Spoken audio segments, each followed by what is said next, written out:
Hey guys, Philip Good here. I am a relationship healer and an unconditional love coach.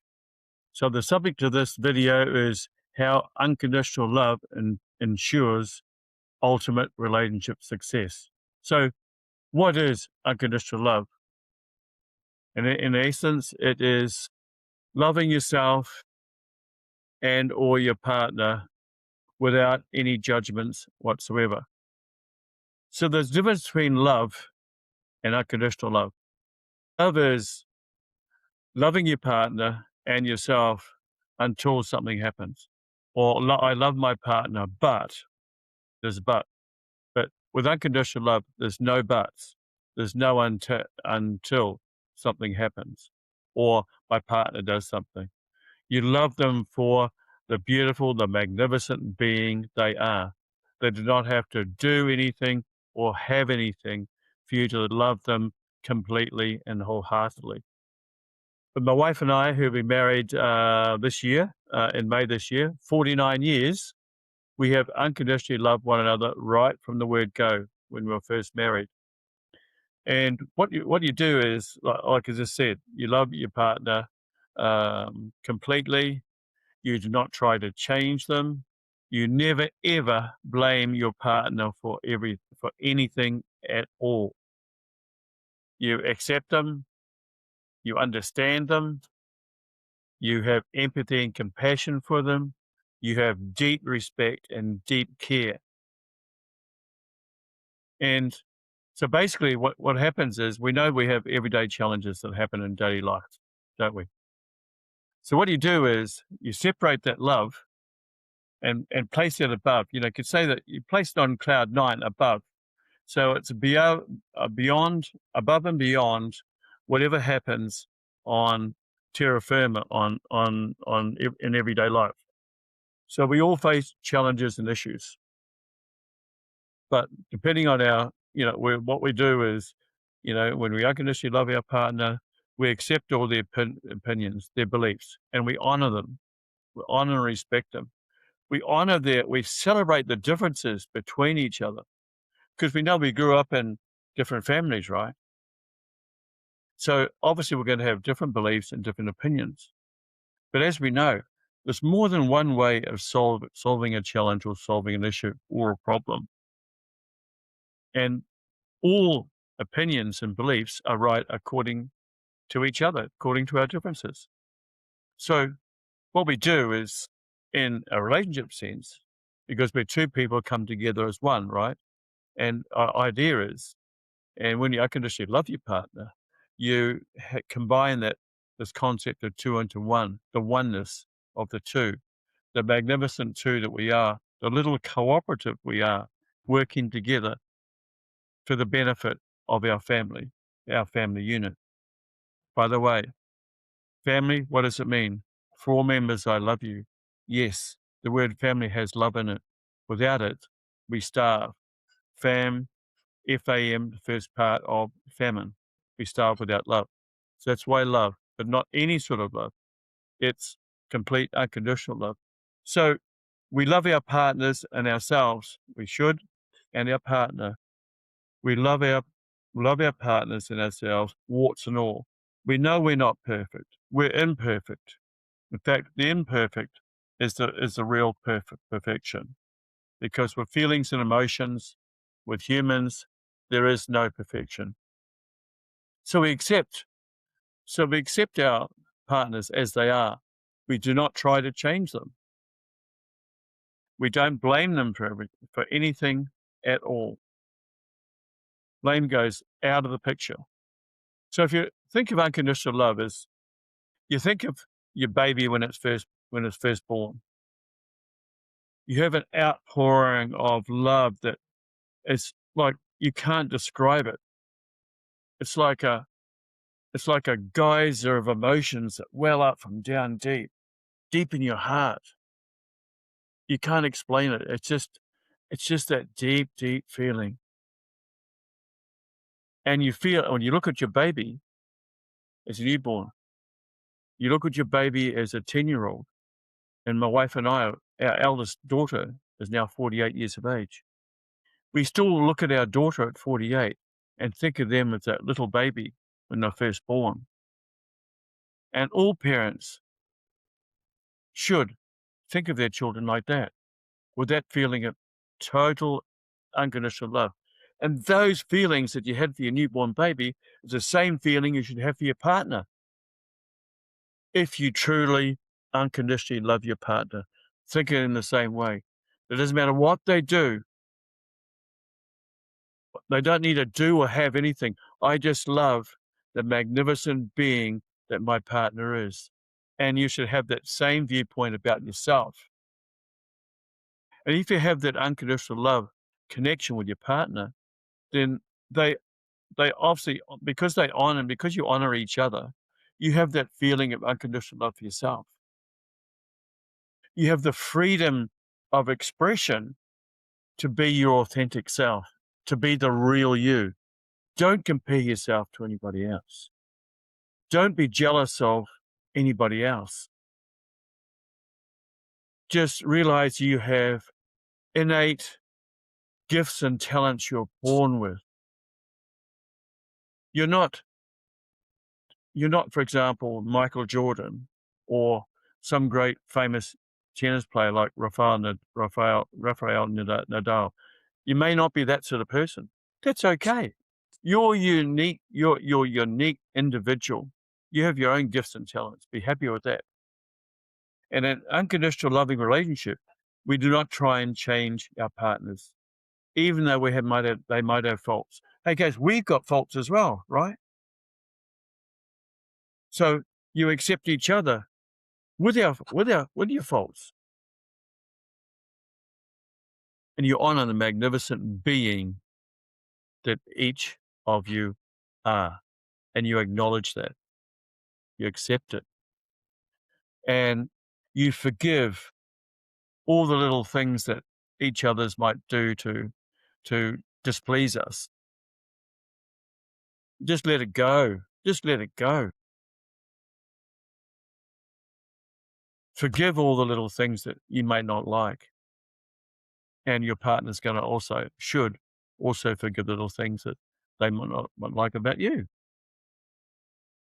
So that is a hallmark of a great relationship.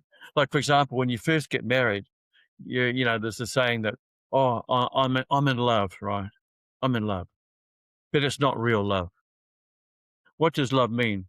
Let one value the essence, the heart and soul of the person. But usually when you say you're in love, you got that physical attraction, physical connection, because it's all very physical when you first marry your partner, when you first get together with your partner.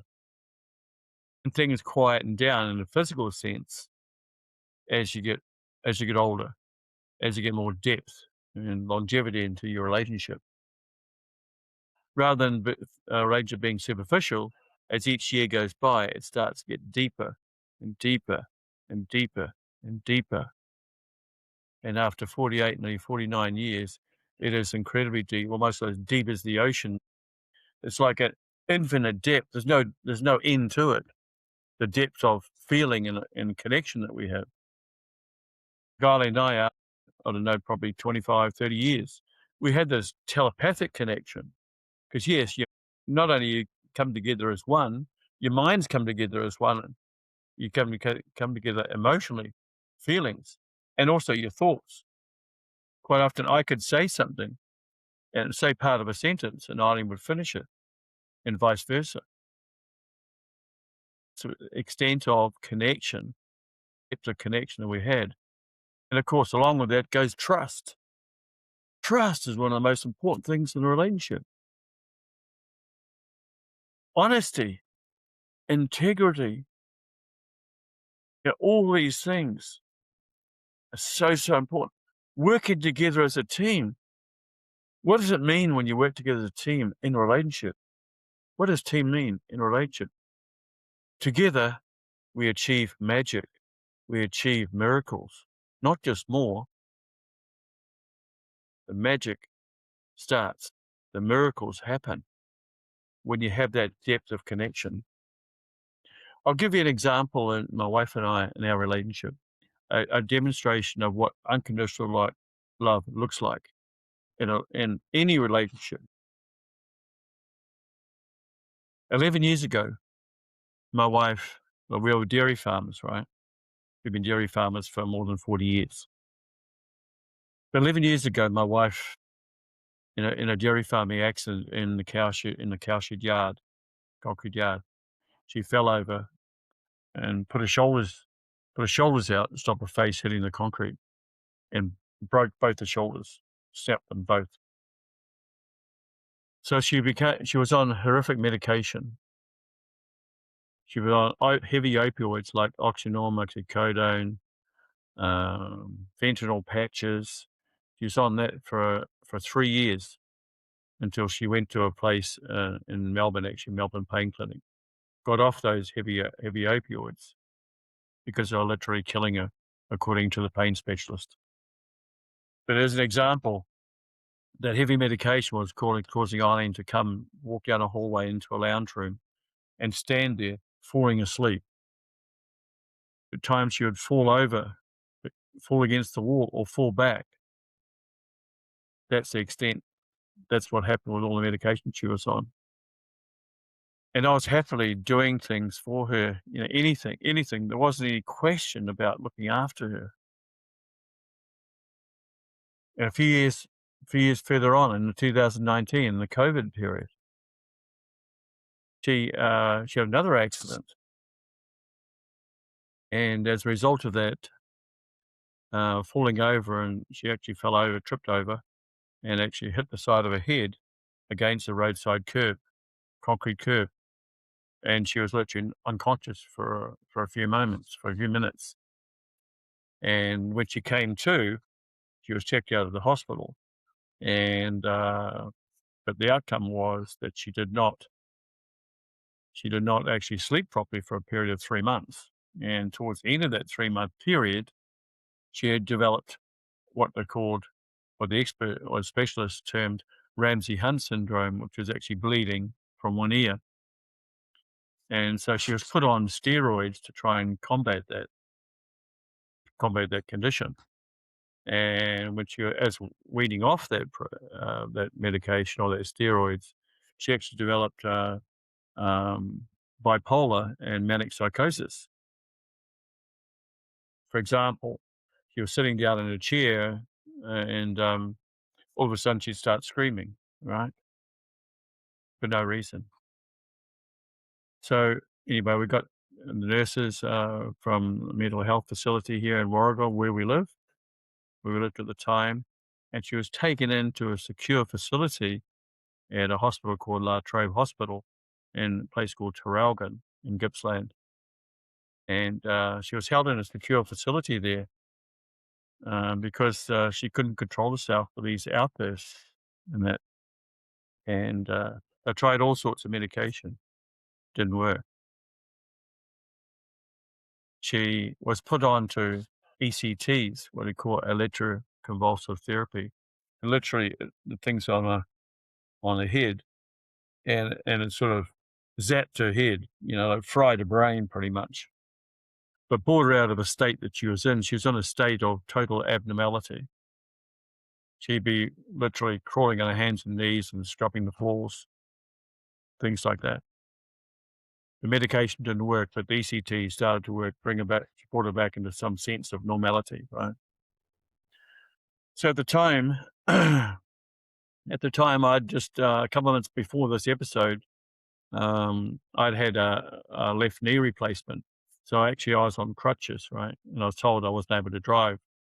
And it was about a 3/4 hour drive from where we actually lived and where Eileen was in the hospital at La Trobe in Traralgon, about 3/4 of an hour away.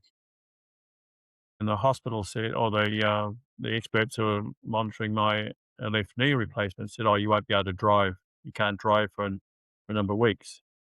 I said, "Oh, okay." But I did, because there's no way that I was not going to see my wife. She was in a locked facility. She was actually there for 3 months, believe it or not. The locked facility, wasn't allowed out of there. So I went up, drove up, got out of the car. I was on crutches.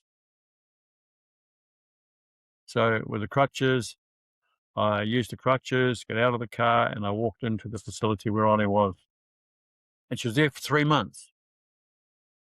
Every day for 3 months, I would go there from first thing in the morning to the last thing at night. At times, I'd have to feed Eileen. She would refuse food from anybody else. I'd have to spoon feed her. But progressively, she started getting better. But every day, I went there. So on crutches, I went there. 2 crutches, then 1 crutch. For 3 months, I was there every single day from morning to dusk. And you know what? When we finally got out of there after 3 months,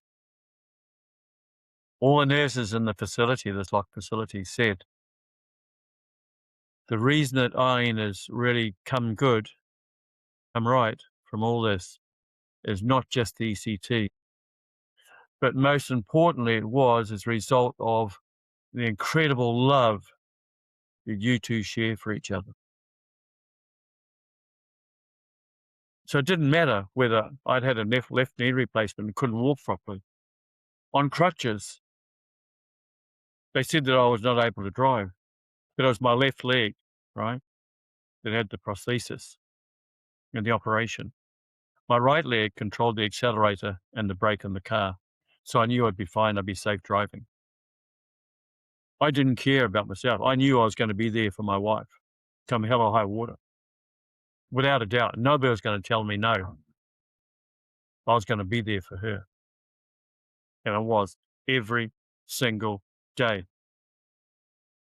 There was no thought about going there, not going there. I was going there. The extent of my love for my wife is, and I'm sure hers is the same for me. She has a heart of gold, pure gold. And she's the most unconditional loving person that I've ever known in my life. I know she loves me that way. I love her that way. It's always been that way. That's the sort of love, and because all the nurses said it's the love that we share was the reason that Eileen come right. See, in a great relationship where you totally unconditional love each other, you'll do anything for each other. There's no limits to what you'll do for each other because you know that we're both infinite beings, and I'll do anything for my wife. I know that she'd do the same for me as well. That's the sort of loving I hope you have in your relationship. If not, that's the sort of love you need in your relationship. If you have that, your relationship will go through hell and high water, and you'll still have that same loving, unconditional love for each other, regardless of what happens. Because things come out of left field, don't they? At any time. But in a great relationship, it does not ever affect the feelings, the unconditional love you have for each other. Remember that loving feeling you had for your baby, your newborn baby when it was first born. That is the love you have not only for your children, but for your wife or your husband. That sort of love. Nothing can change it. Nothing can influence it. And everything, when you love your spouse and your children that way, you have the greatest family unit you can ever imagine. Nothing, nobody, no thing, no challenge, no event can ever touch it. It's untouchable. That's what I wish for you guys. Because once you've experienced it, if you haven't, you wish you'd learned it. If you're only learning it for the first time now and you've married so many years, you wish you'd gained this sort of knowledge and this sort of feeling and understanding way early in your relationship, because it makes all the difference in the world. And when you unconditionally love someone, yourself, well, it should be the same with yourself your partner, your children. You can never unlove them. Once you unconditionally love a person, love something or someone, you can never not unconditionally love them if you're honest with yourself. So, guys, if you need any help with your relationship to get to the sort of love I've just described, then please get in touch with me. I'd love to help you because once you've experienced it, it is literally magic. It's a miracle. It's unparalleled. It's just literally heaven in your relationship. If you'd like to experience it, get in touch with me. You can go to philipgood.com and I have an ebook there that you can download, provide your email address and so on, and get in touch with me. You can join my YouTube channel, which is Feel Good at 210 Feel Good 2109 YouTube channel. And I've got quite a few videos there for you you can listen to. And I've also got a Facebook group as well. So please reach out, and if you need help, I'm only too willing to help you. Love to help you. Blessings and love and light to you guys, and unconditional love to you and your relationship. And I love you unconditionally. Bye for now. Love you guys.